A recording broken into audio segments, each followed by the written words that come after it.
Kekurangan dari window period ini adalah meskipun belum terdeteksi, ternyata seseorang yang sudah terinfeksi HIV/AIDS sudah mampu untuk menularkan. Ya, orang yang terinfeksi HIV/AIDS biasanya tidak tahu kalau dia sudah terinfeksi, bahkan tidak merasa bahwa dia sakit. Karena sekali lagi orang yang terinfeksi HIV/AIDS tidak menunjukkan gejala apapun. Slide. Ya, lanjut slide, diteruskan saja slide. Kemudian setelah dia masuk window period, maka dia masuk ke dalam posisi HIV positif. Artinya, ketika awalnya dia diperiksa tidak terdeteksi dengan pemeriksaan antibodi, maka kemudian dia diperiksa ulang lagi 3 bulan kemudian dia positif HIV, dan positif ini pun tidak menimbulkan gejala, tetapi hasil pemeriksaan antibodi sudah positif. Nah, apabila tidak diintervensi oleh program, oleh layanan kesehatan, oleh intervensi perubahan perilaku, maka diprediksi orang yang HIV/AIDS ini akan cepat masuk ke stadium AIDS. Dan apabila dia sudah mencapai stadium AIDS, maka bisa dibayangkan bahwa pasti produktivitas orang tersebut menurun. Slide. Ada cara yang berbeda dari HIV/AIDS dengan penyakit lain untuk pemeriksaan darah, yaitu bahwa dengan HIV/AIDS harus melalui pemeriksaan atau layanan konseling. Mengapa harus konseling? Karena pertama, munculnya HIV/AIDS ini sebelum diketahui oleh banyak pihak yang berkepentingan, muncullah rumors-rumors yang akhirnya menstigma dan mendiskriminasi. Rumors-rumors pun sampai saat ini tetap masih berkembang, sehingga upaya-upaya penanggulangan HIV/AIDS ini sering terhambat karena adanya rumors yang berakibat kepada stigma dan diskriminasi dan masuk ke dunia kerja stigma dan diskriminasi ini. Ternyata seseorang kalau tidak konseling, mungkin dia tidak paham bahwa ketika hasilnya negatif dia merasa bahwa dia belum terinfeksi, sehingga dia bisa berperilaku untuk berisiko kembali. Nah, melalui konseling itu diberikan informasi tentang HIV/AIDS, tentang pengertian hasil pemeriksaan, tentang perubahan perilaku, dan kalaupun dia sudah terlanjur terinfeksi, bagaimana caranya supaya orang yang sudah terlanjur terinfeksi ini tidak cepat masuk stadium AIDS, sehingga dia tetap bisa berproduktivitas seperti orang yang belum terinfeksi. Kebutuhan-kebutuhan yang diperlukan oleh orang yang sudah terlanjur terinfeksi HIV/AIDS itu juga diberikan kepada seseorang yang sudah terinfeksi atau yang sudah melakukan VCT pada layanan post counseling. Jadi tahapannya adalah tes, pemberian informasi konseling untuk juga mengetahui sejauh mana status risiko dari seseorang. Kedua, diambil darahnya untuk dites. Nah, setelah diambil darahnya dikonseling kembali. Nanti suatu saat stigma dan diskriminasi sudah tertekan minimal. Ketika seorang menggambarkan HIV/AIDS sama dengan penyakit yang lain, mungkin konseling tidak diperlukan lagi. Orang yang terinfeksi tetap bisa kembali ke produktivitas. Slide. Ya, slide. Ternyata dengan VCT, voluntary counseling testing yang dilakukan sukarela, caranya sangat rendah. Orang tidak mau, bahkan tidak merasa, tidak berani. Lalu akhirnya dilakukan pemecatan. Slide. Ya, slide ini adalah alasan-alasan mengapa seseorang tidak ingin melakukan VCT, sehingga kemudian kami berpikir ya untuk melakukan yang namanya PITC, Provider Initiative Test and Counseling. Artinya seseorang yang karena sakitnya ya yang sudah diobati dan tidak sembuh-sembuh. Ya, lanjut. Itu kaitannya apa dengan dunia kerja? Slide. Ya, lanjut. Slide. Kalau kita bicara dunia kerja, sebenarnya ternyata tren yang sekarang terjadi adalah bahwa penular terbesar dari HIV/AIDS ini adalah kelompok pelanggan. Bisa diketahui dari data yang sudah kami kumpulkan, baik tes Dinkes maupun KPAP. Cepat saja. Ini perlu saya tampilkan karena apa? Karena pada orang yang terinfeksi HIV/AIDS 99% mereka terkena jamur pada mulut. Ya, yuk lanjut. Nah, ini adalah data yang dimiliki ya, bahwa ternyata ada 45.499 kasus AIDS sampai dengan 30 Desember 2012. Lanjut. Ini adalah fenomena icebreaker. Lanjut.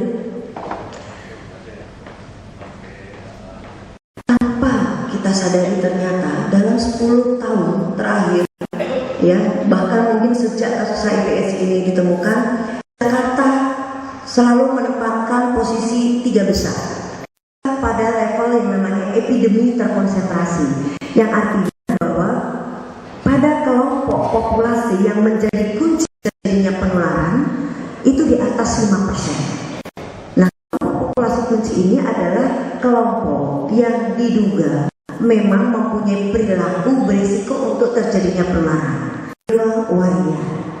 Ketiga, lelaki yang seks dengan lelaki atau pekerja seks laki-laki yang melayani laki-laki. Keempat, pengguna narkoba suntik. Sepintas kita akan bertanya, mengapa dengan perusahaan dikumpulkan kalau ternyata populasi kuncinya tadi seperti yang saya sebutkan? Karena tidak ada wadahnya. Tidak ada seseorang yang berani melaporkan diri, saya membentuk wadah lelaki pelanggan seks. Tidak ada. Yang ada hanya organisasi pekerja seks ada. Pelanggan pekerja seks perempuan adalah lelaki, pelanggan pekerja seks laki-laki adalah lelaki, dan pelanggan pekerja wanita, pekerja seks wanita adalah lelaki. Lelaki di tempat berkumpulnya. Nah, ternyata kita juga sulit untuk menemukan lelaki yang terkumpul di suatu hotspot tertentu untuk diintervensi program. Nah, kita ketahui ternyata lelaki ini sangat lekat dengan dunia kerja karena mereka adalah para tenaga kerja dalam usia yang produktif. Untuk itulah kami mengembangkan program sesuai dengan kaidah-kaidah ILO, WHO, Kemenkes, Kemenaker, dan KPA nasional. Nah, untuk itu kami adakan kegiatan eksekutif ini untuk menggugah agar para pemimpin perusahaan, para pembuat kebijakan perusahaan mulai peduli bahwa HIV tidak bisa lepas dari dunia kerja, dan dari 55% adalah laki-laki yang sudah terinfeksi. Dan ironis bahwa HIV sekarang sudah banyak masuk ke rumah tangga. Banyak istri-istri yang tertular HIV meskipun ternyata dia tidak berperilaku risiko tertular HIV kecuali melakukan hubungan seks kepada istrinya. Nah, inilah yang memperkuat bahwa lelaki risiko tinggi adalah para pekerja, para laki-laki yang masuk di rumah tangga dan berada di dunia kerja. Slide. Ya, lanjut. Ini menunjukkan bahwa yang tertinggi adalah heteroseksual. Kita lihat bahwa yang terbanyak adalah pada usia produktif, yaitu usia antara 20 sampai dengan 49 tahun. Ya, tentunya ini adalah usia yang sangat produktif. Slide. Nah, pada Asian Epidemic Models diprediksi Bapak dan Ibu sekalian yang kami hormati bahwa kedepannya nanti yang banyak terinfeksi adalah pelanggan pekerja seks yang tadi kita menyebutnya sebagai lelaki berisiko tinggi. Bisa kita lihat bahwa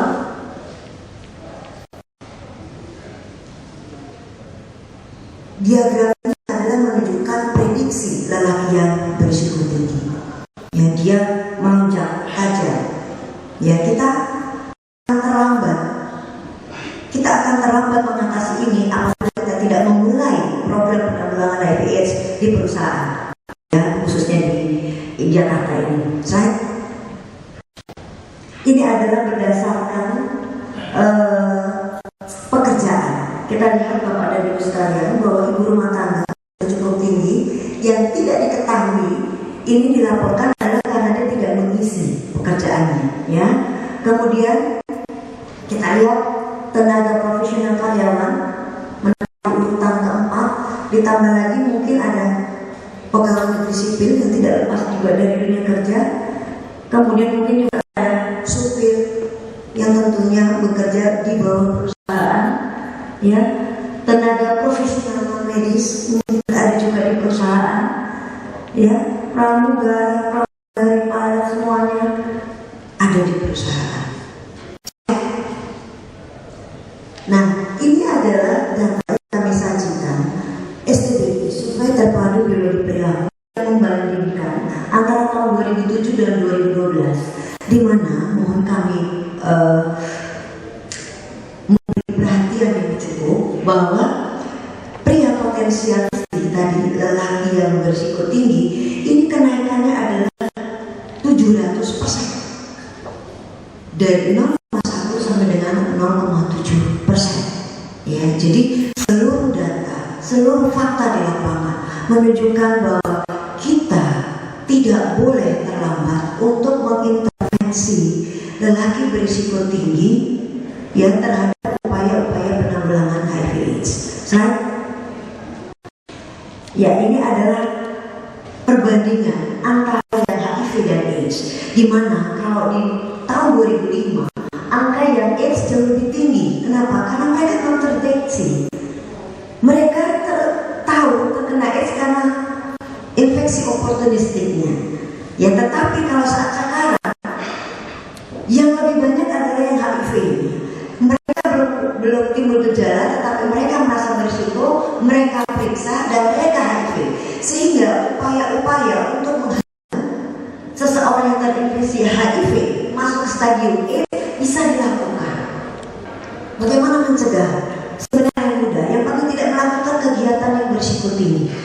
Caranya adalah dengan A, B, C, D. Sekarang dengan E. Abstinent, tidak melakukan hubungan seks yang berisiko.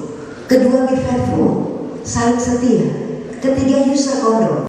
Karena kondom masih dipercaya dan masih sangat relevan untuk upaya pencegahan HIV/AIDS melalui transmisi seksual. Obat-obatan, tentunya obat-obatan yang di luar indikasi, narkoba, nafsa. Dan E adalah maksudnya education dan equipment.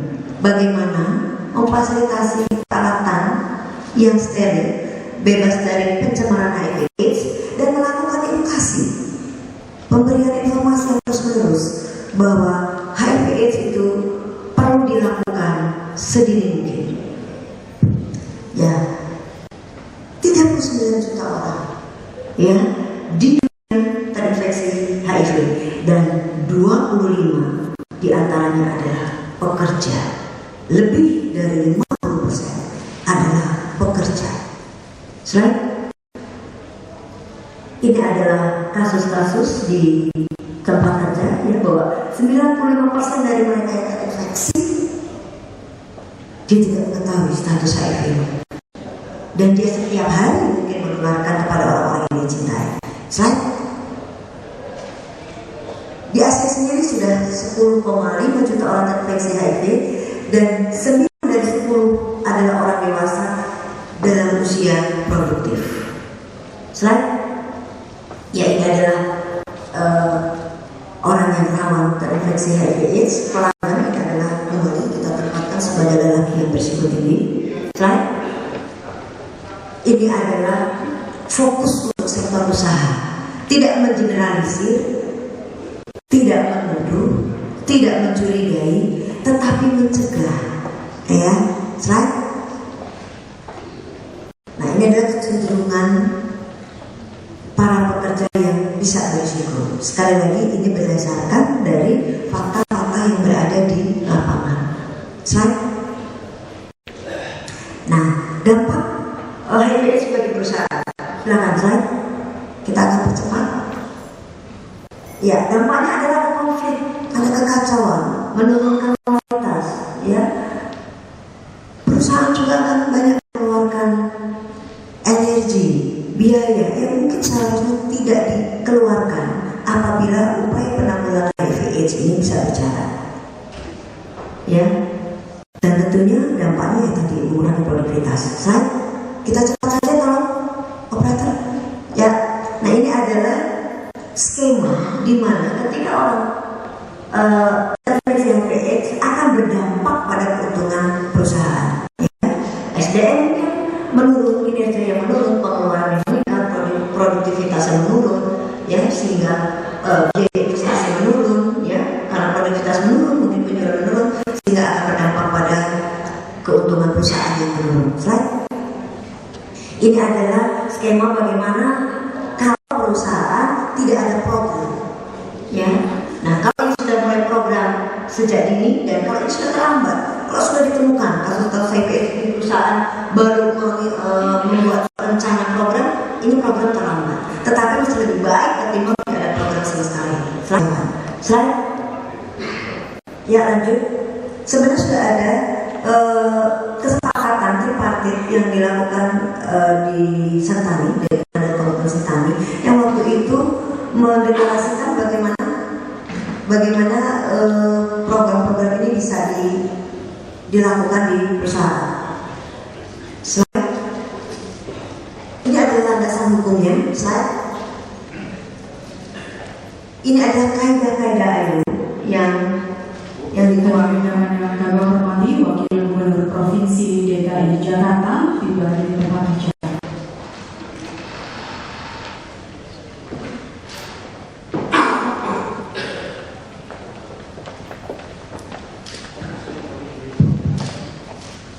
Selamat datang Bapak Wakil Gubernur DKI Jakarta dalam hari untuk pelaksanaan KPAP Provinsi. Mohon izin bertanya apakah kami atau kami lanjutkan saja.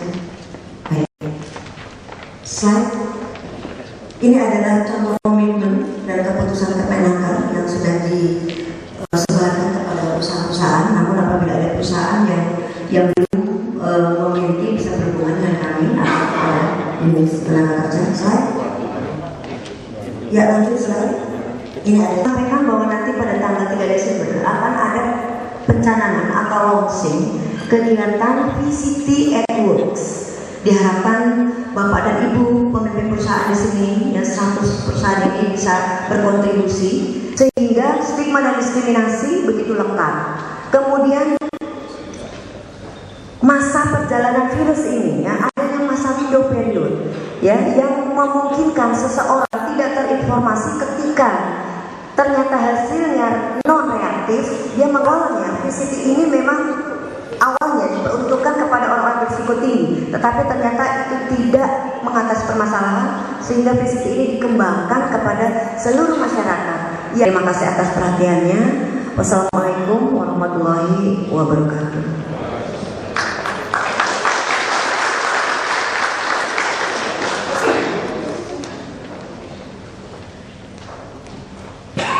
Hadirin yang kami hormati, acara selanjutnya marilah kita dengarkan laporan Kepala Dinas Tenaga Kerja dan Transmigrasi Provinsi DKI Jakarta selaku Pokja Penanggulangan HIV dan AIDS di tempat kerja. Kepada Bapak Dr. Andes Priyono MSc kami persilakan. Yang terhormat Bapak Wakil Gubernur Provinsi DKI Jakarta, yang saya hormati para pejabat serta jajaran di lingkungan KPAP, para pimpinan perusahaan di DKI Jakarta yang berbahagia. Assalamualaikum warahmatullahi wabarakatuh. Selamat pagi dan salam sejahtera bagi kita semua. Bapak Wakil Gubernur, perkenanlah kami melaporkan hal-hal yang berkaitan dalam kegiatan Grade Eksekutif sebagai berikut. Pertama, HIV dan AIDS merupakan persoalan bangsa yang harus diatasi secara bersama-sama. Maka untuk mengoptimalkan program, upaya percepatan pengurangan penularan dengan meningkatkan kualitas integrasi program, memperkuat jejaring, maka diperlukan kelompok kerja atau POKJA untuk melaksanakan program penanggulangan HIV dan AIDS secara komprehensif, terpadu dan menyeluruh serta merupakan salah satu sarana dalam percepatan langsung pada sasaran. Kedua, pemerintah Provinsi DKI Jakarta telah membentuk Komisi Penanggulangan AIDS AIDS sebagai ditetapkan dalam peraturan Gubernur Provinsi DKI Jakarta bahwa Dinas Tenaga Kerja dan Transmigrasi Provinsi DKI Jakarta sebagai salah satu pojja yang mempunyai tugas membantu mengembangkan program yang sesuai kebutuhan dan kondisi, menggerakkan pemangku kepentingan dalam mengaplikasikan kebijakan daerah maupun pusat, membantu melaksanakan monitoring, motivator, advokator, fasilitator, dan supervisi program penanggulangan HIV dan AIDS di tempat kerja. Ketiga, pojja di tempat kerja melakukan ruang untuk menyusun bahan kebijakan penanggulangan HIV dan AIDS di tempat kerja bersama instansi dan LSM terkait melaksanakan sosialisasi dan penjangkauan kepada semua perusahaan dan pekerja membentuk indikator dan perubahan sikap perilaku pekerja. Keempat, hadir pada pertemuan hari ini sekitar 150 orang para undangan dari unsur terkait program pencegahan HIV dan AIDS dan IMS yang meliputi pimpinan dan wakil perusahaan di wilayah DKI Jakarta. Kelima, dunia usaha yang merupakan tempat berkumpulnya para pekerja mempunyai peran penting dalam penanggulangan HIV dan AIDS karena di tempat kerja berkumpul banyak tenaga kerja yang berusia produktif.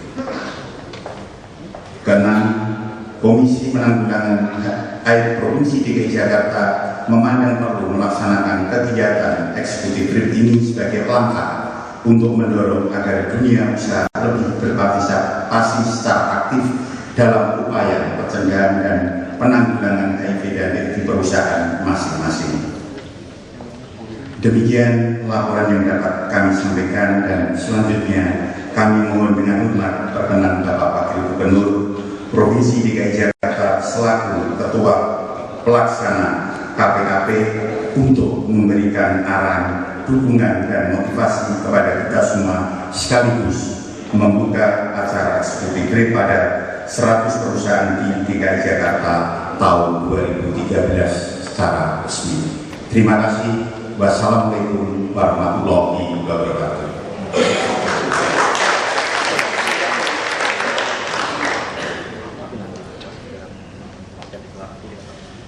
Hadirin undangan yang kami hormati, acara selanjutnya marilah kita simak bersama sambutan Wakil Gubernur Provinsi DKI Jakarta selaku Ketua Pelaksana Penanggulangan AIDS Provinsi DKI Jakarta yang kami hormati Bapak Insinyur Basuki Cahayapurnama, yang kami persilakan. Yang saya hormati Bapak Akil Sidik dari Komisi Penanggulangan AIDS Nasional, yang saya hormati Sekretaris Komisi Penanggulangan AIDS Provinsi Ibu Rohana Mantala, yang saya hormati Kepala Dinas Tenaga Kerja dan jajarannya, Pak Priyono, para narasumber, pimpinan perusahaan, serta para peserta eksekutif brief. Selamat pagi, salam sejahtera kita semua. Pertama, kami berterima kasih kepada perusahaan-perusahaan yang mau hadir dan peduli untuk masalah ini, terutama untuk perusahaan-perusahaan yang sudah melakukan. Ada beberapa perusahaan-perusahaan sudah ada Tunggal Astra, ya, beberapa mungkin saya nggak tahu yang lain. Karena kita sadar HIV ini kalau kita deteksi statusnya kalau lebih awal, maka pencegahannya akan lebih baik. Bahkan si terkena HIV masih bisa melahirkan turunan yang baik. Ini sama seperti diabetes, sama. Di Indonesia ada 48% katanya orang yang mengidap diabetes itu tidak sadar dia kena diabetes. Nah, HIV juga sama. Banyak orang tidak sadar dia terkena, apalagi yang berisiko tinggi ya. Nah, kita nggak tahu, kemarin saja waktu tes wartawan lebih tahu. Jadi di DKI di tes ada 56 orang positif katanya. Nah, itu wartawan kadang-kadang kita sebenarnya kadang-kadang untuk ketemu wartawan ditanya, mereka lebih tahu daripada saya sebetulnya. Dan gawatnya saya harus jawab. Saya pun tidak begitu ngerti. Nah, paling tidak waktu saya ditanya, saya bilang ya bagus. Artinya ketahuannya lebih cepat. Dan saya pernah dengar dari Ibu Rohana, yang paling repot itu yang jajan 500.000 ke bawah, kira-kira gitu. Ini kita ngomong sini. Kalau yang 500.000 ke atas tarifnya, si PSK-nya bargainingnya tinggi, dia bisa paksa pakai kondom gitu kan. Kalau yang bawah ini lemah, tawaran-tawarnya, dewa tidak laku, ya saja, padahal kan bahaya. Nah kemarin saya tanya, saya juga ikut VCT kan, ada di tes, ada hasilnya. Saya pikir hasilnya mau ditunjukin ke wartawan, saya ambil gitu kan. Terus kata, ini kan nggak boleh, misalnya nggak boleh, ini nanti dijual nih. Masih belum benar juga ya. Kemarin saya juga bercanda sama wartawan, Bapak tesnya gimana? Positif apa negatif? Terus saya bilang sama wartawan, pokoknya saya lagi laku nih, kalau tes hasilnya bagus nih, lagi laku nih. Bisa jualannya mahal kira-kira kan. Dan bebas HIV kan berarti mahal jualannya. Nah ini kan jadi bahaya. Nah ini semua saya cerita ini dalam rangka kami mau mengimbau Bapak Ibu pemilik perusahaan untuk bantu kami melakukan edukasi tentang bahayanya HIV. Tentang kalau orang ketemu HIV ini juga bukan lagi kiamat. Dia ada obat-obat yang kami sediakan secara gratis dan dia masih bisa melahirkan, memberikan keturunan. Jadi kalau dia 5-10 tahun tidak sadar, dia terus menyebarkan HIV, nah ini bahaya sekali. Apalagi yang laki terkena dan kelakuannya seperti ayam jago, ini kan repot nih. Tahu kan ayam jago kan, yang punya ceweknya banyak itu juga masalah. Nanti penyebaran, nah hal-hal ini sebetulnya perlu kita sosialisasikan, dilakukan edukasi kepada pegawai-pegawai kita. Dan tentu saja kami juga menyediakan untuk tes VCT kan sepanjang ini bisa dilakukan di puskesmas ya. Itu bisa gratis puskesmas kecamatan yang ada, itu bisa ke sana untuk dites supaya bisa tahu lebih cepat. Kita bisa saja, semua orang bisa saja kena. Bisa saja tidak sengaja ke dokter gigi juga bisa kena, bisa macam-macam. Kita bisa ketularan seperti itu, tapi ya yang penting dia tahu lebih cepat. Saya kira itu yang dari saya. Kita harapkan nanti dari diskusi-diskusi. Kalau Bapak Ibu ada persoalan, ada masalah, silakan hubungi kami untuk kami bantu untuk urusan HIV/AIDS ini. Jadi kalau ada masalah pekerjaan pun, perusahaan ada masalah pun, ya datang saja ke lantai 2, ada masukan surat. Kalau setengah 8 pagi mau ketemu saya 2 menit 5 menit menyampaikan sesuatu, kalau tidak percaya kepada staf, saya biasa setengah 8 sudah sampai di sini. Dan kalau mau dekat maghrib lebih kosong parkirnya, saya pun biasanya sampai malam di sini. Jadi antara setengah 6 menjelang maghrib biasanya juga kosong, tidak ada rapat. Nah kalau masukan apa bisa. Jadi apapun yang Bapak Ibu hadapi, kami akan coba bantu selesaikan, karena kita bagian dari satu keluarga besar, keluarga DKI. Nah kita ingin semua persoalan kita tanggung bersama.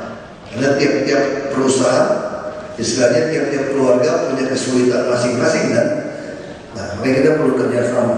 Sekarang kesulitan kami ingin pengetahuan yang komprehensif dan benar tentang HIV dan AIDS ini harus didapat oleh karyawan-karyawan, bapak-bapak dan ibu-ibu.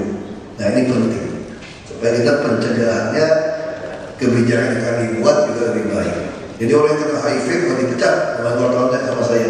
Jadi PNS yang ketahuan positif HIV mau diapain Pak? Dipecat ya Pak? Bukan dipecat dong, justru mesti dikasih hati. Udah kena gitu itu mesti hati-hati kan.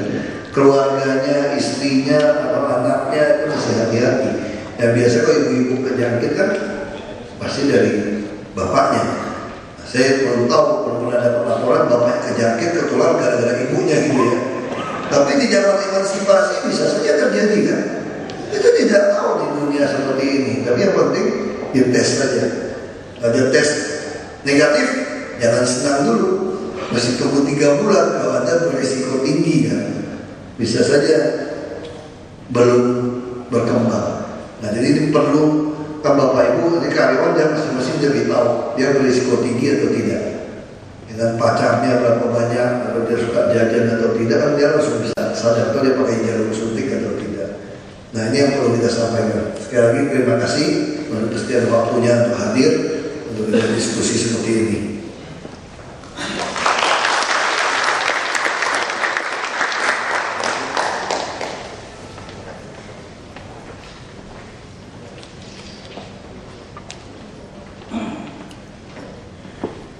Hadirin yang kami hormati, acara selanjutnya pembacaan komitmen penanggulangan HIV dan AIDS. Untuk itu kepada perwakilan perusahaan dari PT Parani Arta Mandiri kami persilakan untuk maju ke depan. PT Astra dari Hatsu, PT Huawei, PT Wijaya Kusuma, PT Manggeng Indonesia. Hadirin dimohon berdiri. Komitmen penanggulangan HIV dan AIDS di perusahaan. Saya ulangi, mohon diikuti secara bersama-sama. Kesepakatan perusahaan. Komitmen penanggulangan HIV dan AIDS di perusahaan. Kami perusahaan yang berada di wilayah Provinsi DKI Jakarta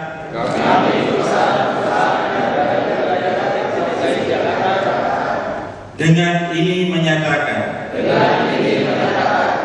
satu, menyadari bahwa penyebaran HIV dan AIDS di Jakarta berpotensi mengancam profitabilitas dan produktivitas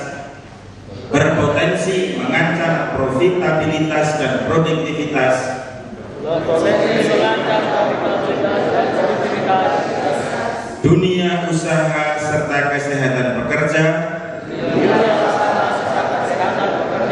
maupun masyarakat luas. Dua, menyatakan kepedulian mendalam bahwa ancaman HIV dan AIDS berdampak buruk terhadap pembangunan dan sumber daya manusia di wilayah DKI Jakarta. Tiga, bertekad menjalankan program penanggulangan HIV dan AIDS di perusahaan masing-masing sesuai kaidah ILO. Kemenekar Trans nomor 68 tahun 2004 dan peraturan perundang-undangan lainnya. Jakarta 24 Oktober 2013 yang menyatakan perusahaan. Hadirin dipersilakan duduk kembali. Dilanjutkan dengan penandatanganan kesepakatan. Kepada perwakilan pimpinan perusahaan kami persilakan untuk menuju meja penandatanganan. Dari di Zoom aja bang. Selanjutnya mohon berkenan kepada Bapak Wakil Gubernur Provinsi DKI Jakarta dan Kepala Dinas Tenaga Kerja dan Transmigrasi Provinsi DKI Jakarta untuk menandatangani kesepakatan.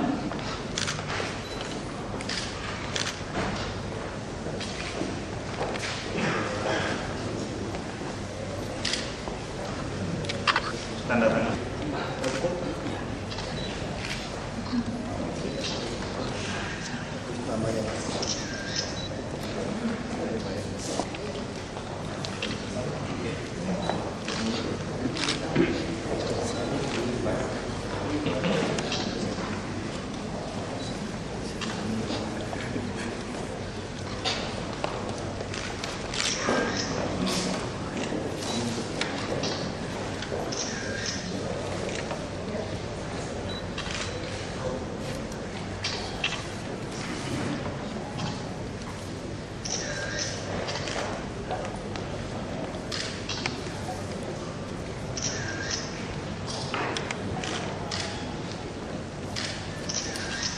mungkin foto bersama dulu Pak.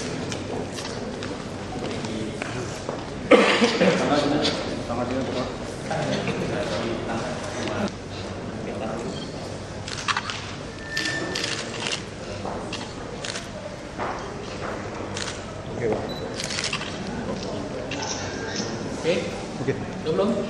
Lagi. Udah. Tamat lagi Pak. Lagi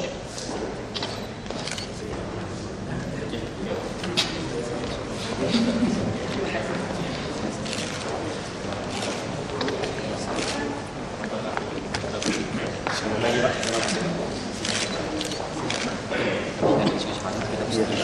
Ya, saya langsung geser lagi. Saya dari kerja di kamar-kamar jadi saya ini bisnis volunteer dari seluruh yang perusahaan. Saya sama-sama. Baik, Menteri Hormati kepada para pimpinan perusahaan, kami persilakan untuk dapat menandatangani kesepakatan dan nanti akan dikumpulkan oleh panitia. Setelah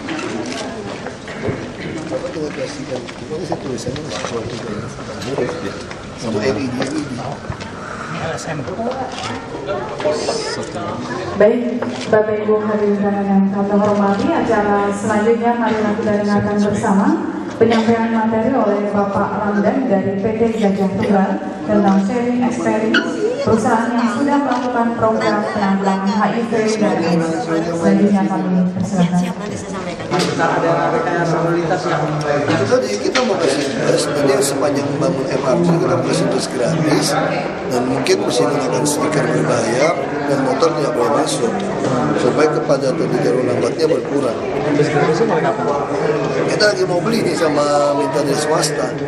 Ini bisa akhir November tes 5 dulu, bisa Tanah Abang nanti sepanjang koridor itu kita butuh 15 dari Blok M sampai Monas.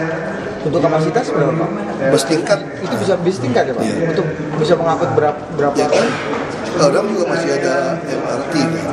Ini untuk orang-orang yang sering lintas di sana harus naik. Nah, kalau masih kurang itu tambah lagi beberapa menit. Pak, ini masih yang menimbulkan kemacetan juga Pak, banyak joki-joki 3-in-1 yang masih Nah, kita mau hapus dari 3-in-1 kita mau hapus. Nggak perlu 3-in-1 lagi pakai pas stiker atau itu. Ya, jadi nggak perlu joki ya Pak ya? nggak perlu joki lagi. Ya, Pak, satu lagi Pak. Odong. Sini. Ya. Terus handphonenya aja mana? Ya. Sini. 1, 2, banyak odong-odong Pak. Mereka diberhentikan. Iya, karena odong-odong kalau di jalan main ke jalan raya kan bahaya bawa anak-anak, sisi keamanannya itu kita ngeri. Kalau anak jatuh gimana? Kendaraan begitu banyak, kita takut kecelakaan. Kalau cuma jalan komplek-komplek sih nggak apa-apa ya. Kalau jadi keluar ke jalan raya, udah kapasitas bus aja ada persyaratan spesifikasi kan bawa penumpang seperti apa. Ini udah tidak ada pintu, duduknya banyak.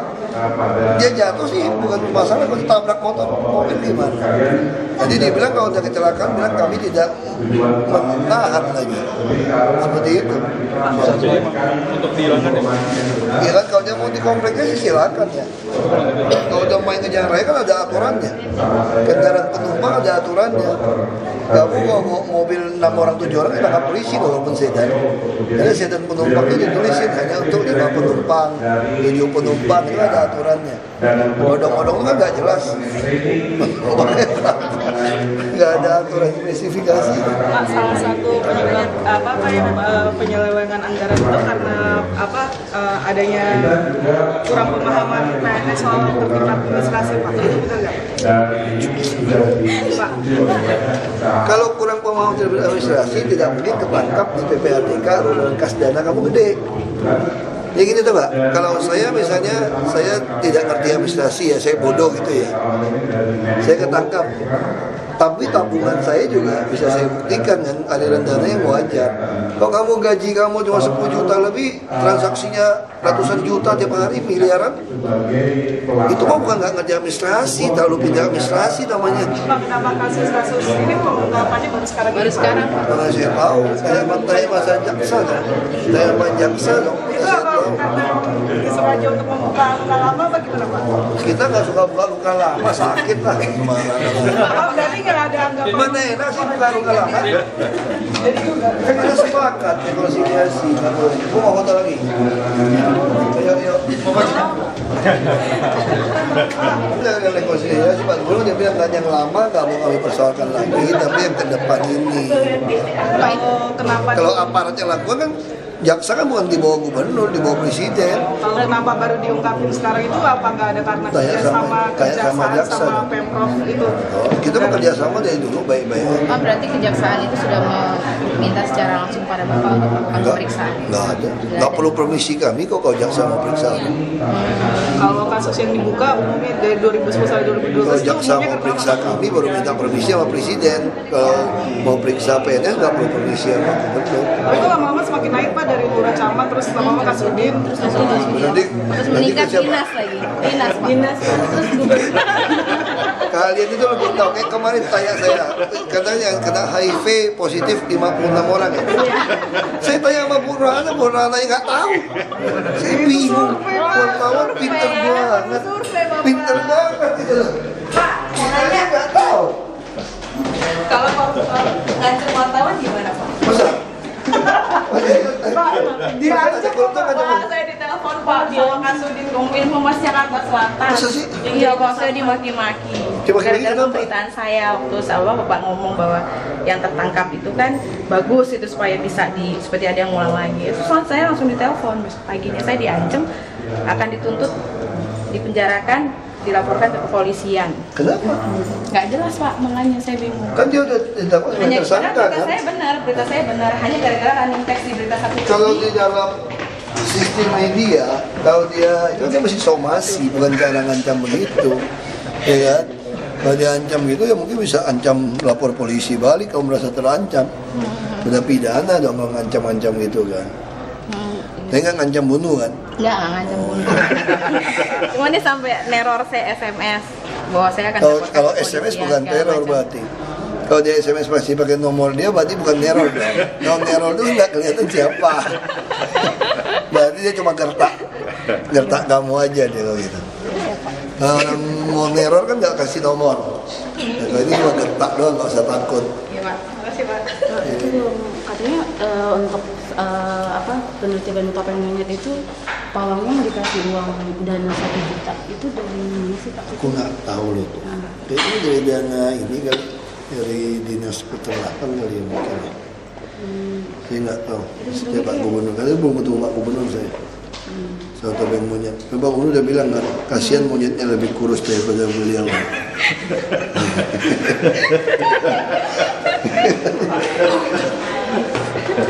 Pak, kalau antisipasi penyelewangan dana lagi gimana Pak?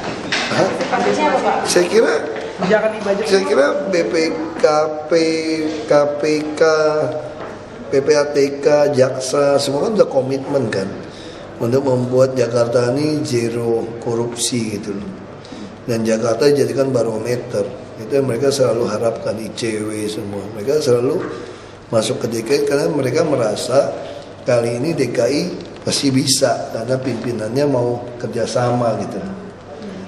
Nah itu jadi itu target mereka. Jadi Jakarta tuh betul-betul tidak ada korupsi. Itu zero korupsi sejak kapan Pak? Ya mereka harapnya begitulah di DKI. Oh, bukan program. Ya mereka bikin. Mereka targetnya itu gitu. Bapak dan Pak Semenjak Jokowi. kami naik, mereka tuh menaruh harapan. Katanya begitu. Artinya itu ada harapan Jakarta bisa jadi model untuk tidak ada korupsi gitu. Baru sekarang Pak dimintanya, yang sebelum-sebelumnya nggak diminta. Dia nggak pernah minta. Ya sekarang dia pernah naruh harapan kan. Karena yang menangnya nggak pakai duit kali kan pemilu kada. Mungkin gitu kan. Dapat modal.